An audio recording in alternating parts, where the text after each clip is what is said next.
Can you all see this?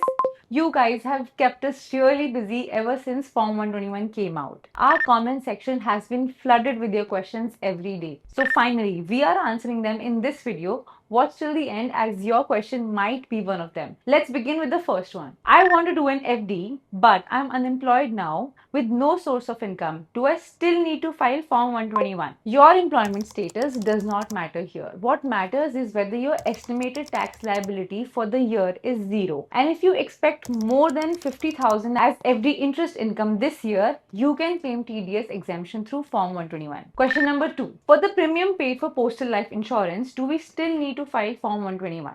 No, insurance premium is an expense, not an income on which TDS gets deducted. So, you don't need to file Form 121 for it. Question number 3. If I have invested in multiple corporate bonds, do I need to fill Form 121 individually for all bonds? If all your corporate bonds are from the same issuer, one Form 121 is enough.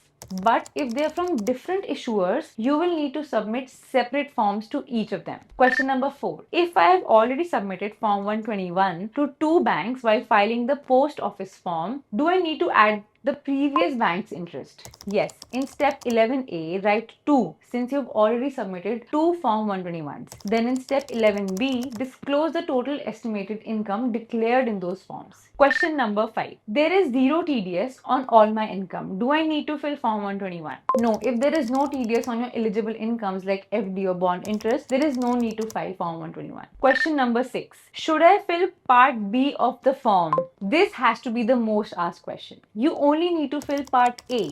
Part B has to be filled by the payer, such as your bank or bond issuer. Question number 7. What if I am an NRI? Am I eligible to fill this form? No. Form 121 is only meant for resident individuals, HUFs and certain specified entities. NRIs are not eligible. Question number 8. What does tax year in column 14 mean? Tax year simply means the year for which you're claiming TDS exemption. So if you're filling Form 121 this year, mention 2026-27. Next year, it'll be 2027-28 and so on. Question number 9. Can Form 121 be rejected by the banks?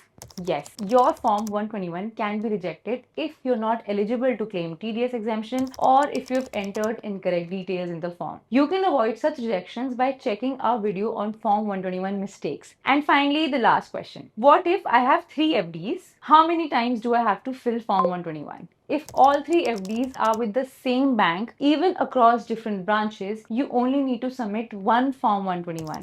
But if you're with different banks, you'll have to submit a separate form to each bank. So that's it for this video. If you still have any more questions on Form 121, feel free to drop them in the comments below. And don't forget to subscribe to Fixed Returns Academy by Grip Invest. Fixed returns do not constitute guaranteed or assured returns. Investments in corporate debt securities, municipal debt securities, securitized debt instruments are subject to credit risks, market risks, and default risks, including delay and or default in payment. Read all the offer-related documents carefully.